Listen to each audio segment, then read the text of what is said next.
Hello everyone, আপনারা দেখতেই পাচ্ছেন আমি সেজেগুজে একদম রেডি হয়ে আছি। তো এত সাজুগুজুর কারণ কি জানতে চান? বলছি।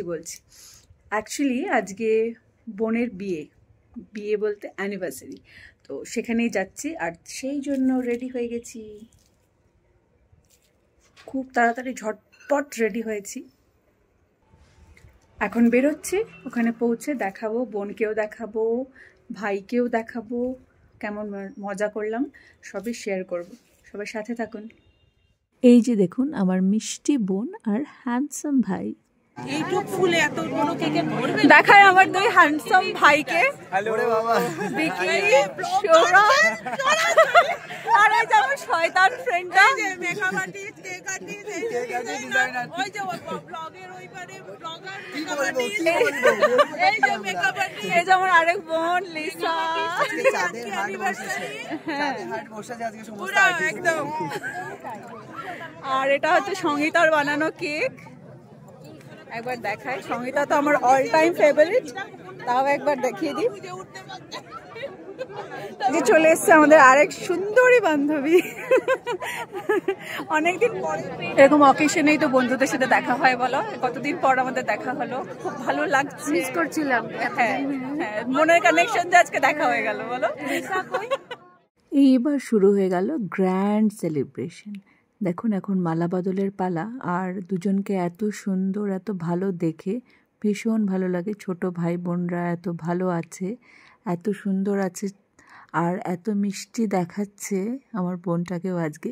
আর এই যে দেখুন মালা বদল হয়ে গেল, কি সুন্দর সেলিব্রেশন হচ্ছে, ভীষণ সুন্দর সব অ্যারেঞ্জমেন্ট ছিল, দুজনকে দেখতেও খুব সুন্দর লাগছিল, খাবার দাবার প্রতিটি জিনিস যেন একদম পারফেক্ট ছিল। আর দেখুন কত ভালো লাগছে দুজনকে একসাথে, মানে জাস্ট বলা যায় মেড ফর ইচ আদার। তবে যেহেতু মেয়েদের এক্সাম, তাই খুব বেশি সময় থাকতে পারিনি, কিছুক্ষণের জন্য গিয়েছিলাম, অল্প সময় থেকে চলে এসেছিলাম, তাই খুব মিস করছিলাম। আর এই দেখুন কেক কাটিং স্টার্ট হয়ে গেছে, কেকটাও ভীষণ সুন্দর হয়েছে। আর কেকটা কে বানিয়েছে সেটা তো আপনারা জানেনই, নন আদার দেন আমার ফেভারিট শেফ সংহিতা।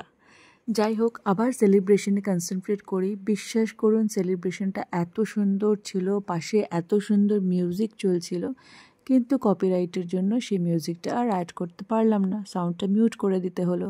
যাই হোক, প্রোগ্রামটা একটুখানি অ্যাটেন্ড করে আমরা চলে এসেছিলাম ডিনার নিতে, কারণ অলরেডি অনেক লেট হয়ে গেছিলো। আর উমিদের যেহেতু এক্সাম, তাড়াতাড়ি ওকে বাড়িতে গিয়ে ঘুমোতে হবে, তাই আমরা ম্যাক্সিমাম 1.5 আওয়ারই ওখানে থাকতে পেরেছি।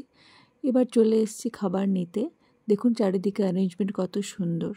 আর এই যে আমি আর সংহিতা খেতে বসে গেছি, দুজনের মধ্যে অনেক গল্প চলছিল, মানে খাবার থেকে বেশি গল্পই চলছিল, অনেকদিন পর যেহেতু দেখা হয়েছে। তো যাই হোক, আজকের অনুষ্ঠান কিন্তু ভীষণ সুন্দর হয়েছে, আমরা খুব এনজয় করেছি। এবার বাড়ি যাওয়ার পালা। এখানে কিন্তু চৈতালি এবং আরেক ফ্রেন্ড রিয়াও ছিল, কিন্তু ওদের ভিডিওটা আর করা হয়ে ওঠেনি। যাই হোক, এনজয় করলাম আজকে ভীষণ, এবং আমার ভাই আর বোন নিকিতা আর নানুকে অনেক অনেক শুভেচ্ছা জানাই। ওরা যেন সারা জীবন এতটা ভালো থাকে, এতটাই আনন্দে থাকে। আমরা দিদি হয়ে আমাদের আর কি চাওয়ার আছে, ওরা যাতে সবসময় ভালো থাকে, এটাই আমাদের চাওয়া। যাই হোক, আজকে আমরা খুব মজা করলাম। এখন আমরা বেরোচ্ছি, বাড়ির দিকে যাচ্ছি। পার্টি শেষ, আমরা এখন বাড়ি যাচ্ছি। এতক্ষণ খুব মজা করলাম আমরা, অনেকদিন পর দেখা হয়েছিল। এবার আমরা বাড়ি যাচ্ছি। Bye bye. আমার তো ভীষণ ভালো কাটলো সময়টা, খুব এনজয় করলাম। আপনাদের কেমন লাগলো আজকের ব্লগটি অবশ্যই জানাবেন কমেন্টের মাধ্যমে, এবং যদি ভালো লেগে থাকে আমার পেজটিকে অবশ্যই ফলো করে দেবেন। আজ আসছি, আবারও আসবো নেক্সট ডে অন্য একটি ভিডিও নিয়ে। ততক্ষণ পর্যন্ত সবাই কিন্তু খুব ভালো থাকবেন। Thank you so much for watching. Bye by.